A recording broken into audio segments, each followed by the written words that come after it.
Good evening all.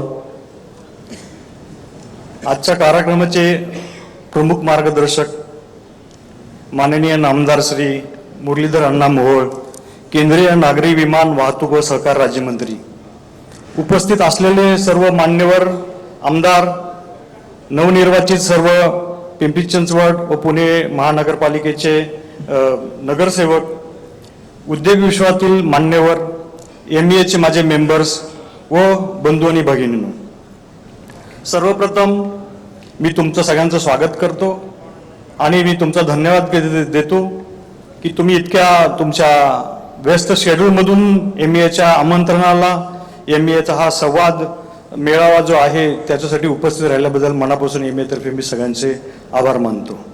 मी सर्वप्रथम पुणे पिंपरी चिंचवड महानगरपालिकेचे निवडून आलेले सर्व नगरसेवकांचे MEAतर्फे आम्ही सत्कार केलेलाच आहे, पुन्हा एकदा सत्कार करतो. त्यांच्या पुढील वाटचालीसाठी आम्ही शुभेच्छा देतो. आणि पुणे हे द मोस्ट लिव्हेबल सिटी, अख्ख्या जगामध्ये द मोस्ट लिव्हेबल सिटी कशी करता येईल ह्यासाठी आपण सगळेजण मिळून प्रयत्न करूया. आजचा कार्यक्रम आम्ही बरेच दिवसांपासून MEAमध्ये आमचं चाललं होतं की आपण हा संवाद साधला पाहिजे. आपल्या समाजातले जे नेते आहेत, जे लीडर्स आहेत, यांच्याशी कम्युनिकेशन केलं पाहिजे. MEA काय आहे, MEAची स्थापना का झाली आणि कशी झाली हे संवाद साधायचं आज MEA एक्सपो हे फार महत्त्वाचं आम्हाला निमित्त मिळालं. त्यातच आपली सगळ्यांची इलेक्शन झाली, एवढं मोठं यश आपण सर्वांना मिळालं. तर हे निमित्त साधून आम्ही हा आज संवाद सेतू मेळावा आम्ही हा आयोजित केला आहे. समाजातील पॉलिटिकल लिडरशिप आणि बिझनेस लिडरशिप जेव्हा एकत्र येते तेव्हा विकासाची गती प्रचंड वाढते आणि हीच गती आपल्याला मेंटेन करायची आहे. आणि ही आज पहिला आपली ह्याची सुरुवात आहे आणि हे असंच पुढे इव्हॉल्व होत गेलं पाहिजे. MEAची संघटना 7-8 लोकांनी, जसं आपण सगळ्यामध्ये बघितलं आहे, 7-8 लोकांनी सुरू केली आणि ती पुढे वाढत गेली. आज जवळजवळ 1500 पर्यंत मेंबर्स आहेत मेल, 200 मेंबर महिला आहेत. त्याचे डिटेल्स सगळे अध्यक्ष देतीलच. आम्ही जेव्हा MEA फॉर्म करत असताना की वेगवेगळ्या सेक्टर स्पेसिफिक बिझनेस ऑर्गनायझेशन असताना सुद्धा मग ही कम्युनिटी बेस्ड ऑर्गनायझेशन का फॉर्म केली, ह्याची गरज का पडली, ह्याच्यावरती बराच उहापोह झाला. प्रत्येक समाजाला, प्रत्येक कम्युनिटीला त्यांचे स्ट्रेंथ्स आणि विकनेसेस असतात. आपण सर्व मराठा आहोत. आपलं अपब्रिंगिंग 90% सेम आहे. शेतकरी कुटुंब आहे, नोकरी आहे, चॅलेंजेस वेगळे आहेत. इतक्या वर्षांचा आपला जो DNA आहे त्यामुळे थॉट प्रोसेस पण आपली सेम आहे. ह्या थॉट प्रोसेस आणि हे सगळं अपब्रिंगिंग सेम असल्या कारणाने ते नवीन उद्योजक घडत असताना त्यांना मेंटरशिप करणं, त्यांना गायडन्स करणं हे सोपं पडतं. मारवाडी समाजातल्या जर विद्यार्थ्यांना, मुलांना, नवीन होतकरू तरुणांना त्यांना फायनान्शियल डिसिप्लिन, फायनान्शियल अलर्टनेस आणि इंटेलिजन्स सांगण्याची गरज नाही आहे. ब्राह्मण समाजातल्या लोकांना अकॅडमिक्सवरती फोकस करा, प्रेझेंटेशन चांगलं करा हे सांगायची गरज नाही. आपल्या मराठा तरुणांचं अपब्रिंगिंग 90% आपलं कॉमन असल्यामुळं आपल्याला एकत्रपणे ते कम्युनिटी बेस्ड ऑर्गनायझेशनवरती हँडल करता येतं. आपल्याला फायनान्शियल लिटरसी पाहिजे, आपल्याला कॅपिटलचं डिसिप्लिन पाहिजे, इमोशनल डिसिजन न घेता स्ट्रक्चर्ड नेटवर्किंग केलं पाहिजे, डेटा बेस्ड डिसिजन सिस्टम घेतली पाहिजे. ह्या सगळ्या गोष्टी, फ्लेक्झिबिलिटी आपल्याला शिकवली पाहिजे, ॲडॅप्टेबिलिटी शिकवली पाहिजे. आपल्या समाजाचं, मराठा समाज हा लीडरशिप, करेज, ॲडॅप्टेबिलिटी, रेझिलियन्स आणि इंटिग्रिटी असणारा समाज आहे. सोशल भान आपल्या समाजाकडं भरपूर आहे. त्यामुळंच आम्हाला ही आपल्या सगळ्यांची अपब्रिंगिंग आणि थॉट प्रोसेस एक असल्यामुळे हे आपल्याला एक इकोसिस्टीम उद्योजक बनवण्याची, एक इकोसिस्टीम आपल्याला डेव्हलप करायला सोपे जाईल म्हणून MEAची ही संकल्पना डेव्हलप झाली. कुठल्याही नव उद्योजकाला व्यवसाय चालू करत असताना एक रिलायबल सपोर्ट सिस्टीम लागते. ती support system, network, resources, connect ही डेव्हलप करायला पहिल्या आयुष्यातले कमीत कमी 10 वर्ष जातात. त्याच्यामध्ये मोठ्या प्रमाणात त्याची वेळ जातो. पण आपण जनरली एक्झिस्टिंग आपली जी सपोर्ट सिस्टीम आहे ती जनरली आपण आपल्या विश्वासाच्या मित्राला, नातेवाईकांना, ह्या लोकांनाच आपण शेअर करतो. आपली जी सपोर्ट सिस्टीम आहे जनरली आपण कुठं बाहेर शेअर करत नाही, कारण त्याचा मिसयूज किंवा ॲब्यूज व्हायची शक्यता आहे. पण इथं जो M कनेक्ट आहे, जो मराठा कनेक्ट आहे, ह्या मराठा कनेक्टमध्ये नवीन जर मला कुठलाही MEAचा मेंबर भेटला तर मला त्याच्याबद्दल एक आपुलकी वाटते, एक जिव्हाळा वाटतो आणि त्यामुळं माझं किंवा जे सिनियर उद्योजक आहेत त्यांचं सगळं नेटवर्क त्यांना ओपन होतं आणि हेच ते M कनेक्ट आहे जो ट्रस्ट डेव्हलप करतं. आपल्या व्हॅल्यूज सेम आहेत, आपलं बॅकग्राऊंड सेम आहे आणि इंटरेस्ट पण सेम आहेत. त्यामुळं ही विश्वासार्हता, ही MEA ही जोपासतीये आणि MEAमध्ये हा जो M कनेक्ट आहे तो कधीच त्याला ट्रस्टला तडा जाणार नाही, ह्याची सर्व MEAचे मेंबर्स करतील आणि हा ट्रस्टच आपल्याला सगळ्यांना एकत्र घेऊन पुढे जाणार आहे. हे सगळं 10 वर्षाची मेहनत करायला लागते बाहेर एका एंटरप्रेनरला. हे MEAमध्ये मेंबर झाल्या दुसऱ्या दिवशीपासून हे सगळं तुम्हाला कम्युनिटीचं नेटवर्क तुम्हाला मिळतं आणि एक इकॉनॉमिक पॉवर आपण ग्रो करू शकतो. JITO, Jain international trade organization, DICCI, Dalit India chamber of commerce and industry, ह्या सगळ्या संस्था ऑलरेडी कार्यरत आहेत. त्यांचं काम खूप चांगलं चालू आहे. नेशन बिल्डिंगमध्ये त्यांचं कॉन्ट्रीब्युशन आहे. सरकारबरोबर, केंद्र सरकार, राज्य सरकारबरोबर त्यांचं कोऑर्डिनेशन होत आहे आणि आपल्या ह्या ज्या सिनियर संस्था आहेत त्या संस्थांकडून त्यांच्या कामाची पद्धतीचा अभ्यास करून त्यांच्यातले चांगले गुण, आपल्यातले चांगले गुण एकत्र करून MEA ही संस्था आपल्याला फार वेगळ्या लेवलला इव्हॉल्व करता येऊ शकते. त्यांच्याकडून इमॅजिन करा, एखाद दुसरा जितोचा यूथ कन्व्हेनर असेल इंडिया नॅशनल लेवलचा, त्यांनी जर आपल्या MEAच्या यूथला जर एकत्र केलं आणि त्यांनी जर सांगितलं की आम्ही नेटवर्किंग कसं करतो, आम्ही रिसोर्सेस कसे शेअर करतो, आम्ही बिझनेस कसा एक्सपांड करतो, तर आपल्या तरुण पिढीचा आणि त्यांचा एक वेगळा बॉन्ड तयार होईल, त्यांचं एक कनेक्ट तयार होईल आणि ते कनेक्ट एक विश्वासार्ह कनेक्ट होईल. त्यांनी आपलं सोशल फॅब्रिक बिल्ड होईल, सोशल हार्मनी डेव्हलप होईल, नॅशनल ग्रोथ पण आपल्याला करता येईल. देशाच्या प्रगतीमध्ये आपल्याला कम्युनिटी बेस्ड ऑर्गनायझेशननी मदत करता येईल. आता जर जगाची परिस्थिती बघितली, 30 ते 40 वर्षापूर्वी आपण चायनाच्या पुढे होतो. आज चायनाचा GDP 16 ट्रिलियन आहे.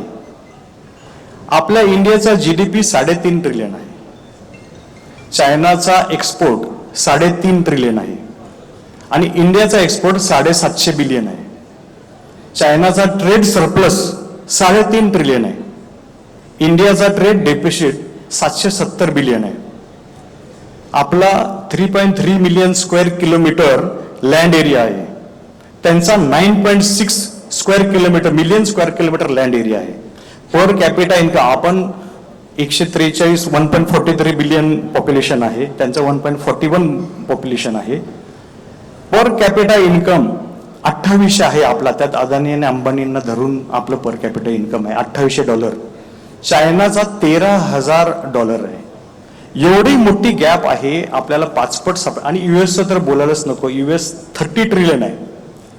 एवढी मोठी आपल्याकडं प्रोग्रेस करायला आपल्याकडे पोटेन्शियल आहे, मॅन पॉवर आहे, आता सध्या लिडरशिप आहे इंडियामध्ये.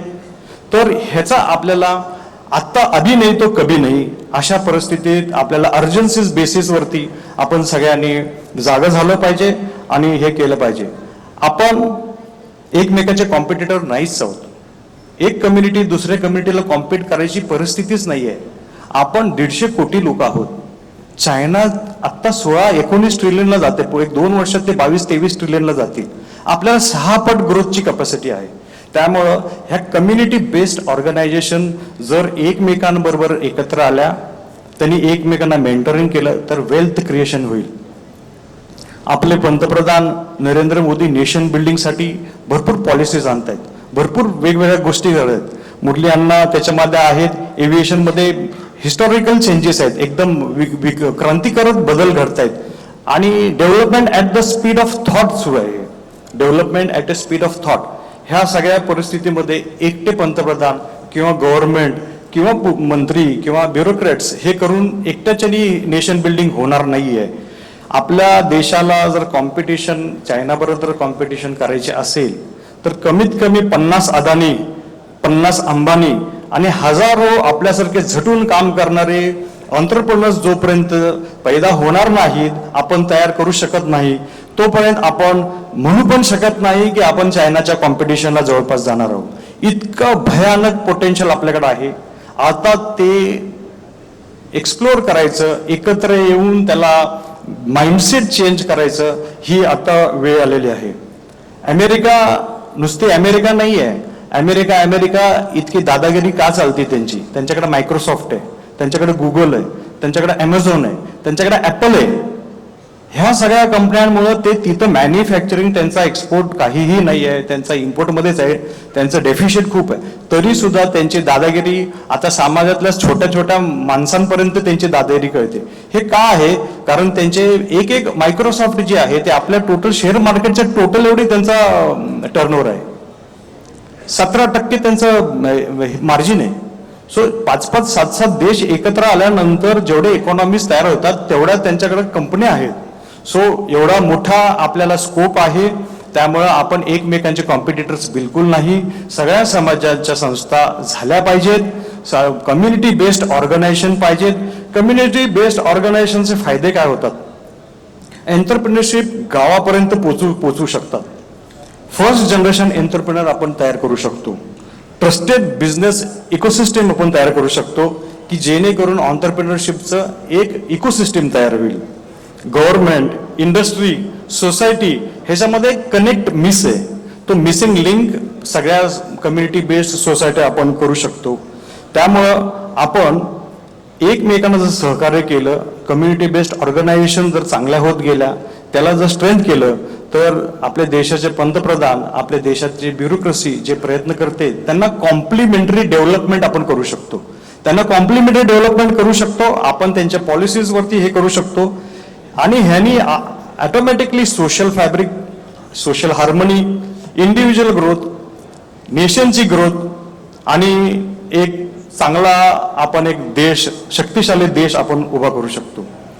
मराठा समाजाच्या प्रत्येक काळात फार मोठी जबाबदारी पार पाडलेली आहे. आजपर्यंतचा इतिहास आहे. शिवाजी महाराजांपासून ते फ्रीडम स्ट्रगल पर्यंत ॲग्रिकल्चर मुवमेंट पुढे नेली आपण. कोऑपरेटिव्ह सेक्टर आपण उभा केला. इथिकल लीडरशिप, आपण देशाला इथिकल लीडरशिप दिली मराठा समाजाने. आज देशात एंटरप्रेन्योरची गरज आहे. देशामध्ये नोकरी देणाऱ्यांची गरज आहे. आज देशाची ही गरज आहे. आता ही रिस्पॉन्सिबिलिटी मराठा समाजाने घेतली पाहिजे. मराठा समाज सक्षम आहे. त्यामुळं मराठा समाज एक बिझनेस कम्युनिटी, मराठा कम्युनिटी एक बिझनेस कम्युनिटी म्हणून आपलं रिब्रँड केलं पाहिजे. परंतु आता बरेच दिवसांमध्ये आपली एक नाळ होती पूर्वी समाजाची, उद्योजकांची, सामाजिक आपल्या नेत्यांची एक नाळ जोडली गेली होती. ती आता कुठेतरी ह्या दिवसांमध्ये वीक झाली. ती परत रिकनेक्ट करण्यासाठी आपण सर्वांनी प्रयत्न केले पाहिजे. ती नाळ रिकनेक्ट केलं पाहिजे. ते ट्रस्ट रिबिल्ड केलं पाहिजे आणि नेटवर्क स्ट्रेंथन केलं पाहिजे. तरच आपण एक शक्तिशाली देश आपण उभा करू शकतोय. काळाची ही आता गरज आहे. ह्या काळाची गरज ओळखून आज आपल्या समाजाचे सर्व policy decision makers, policy makers, बिझनेसचे स्ट्रॅटेजिस्ट, MEA सारख्या संस्थाच्या माध्यमातून आपण हे चायनाला कॉम्पीट करायचं स्वप्न आपण बघू शकतो. आपण कम्युनिटी बेस्ड ऑर्गनायझेशन जी MEA आहे, ह्या संस्थेला आता अण्णांचं मार्गदर्शन लागेल. तुमच्या सर्वांचं मार्गदर्शन आम्हाला वेळोवेळी लागणार आहे. मराठा समाजासाठी जे काय कॉन्ट्रीब्यूट करायचं आहे ॲज अ उद्योजक म्हणून आम्हाला जे करायला शक्य आहे ते MEAच्या माध्यमातून आम्ही जरूर करू. आम्हाला तुम्ही नेहमी वरचेवर असं भेटत राहा.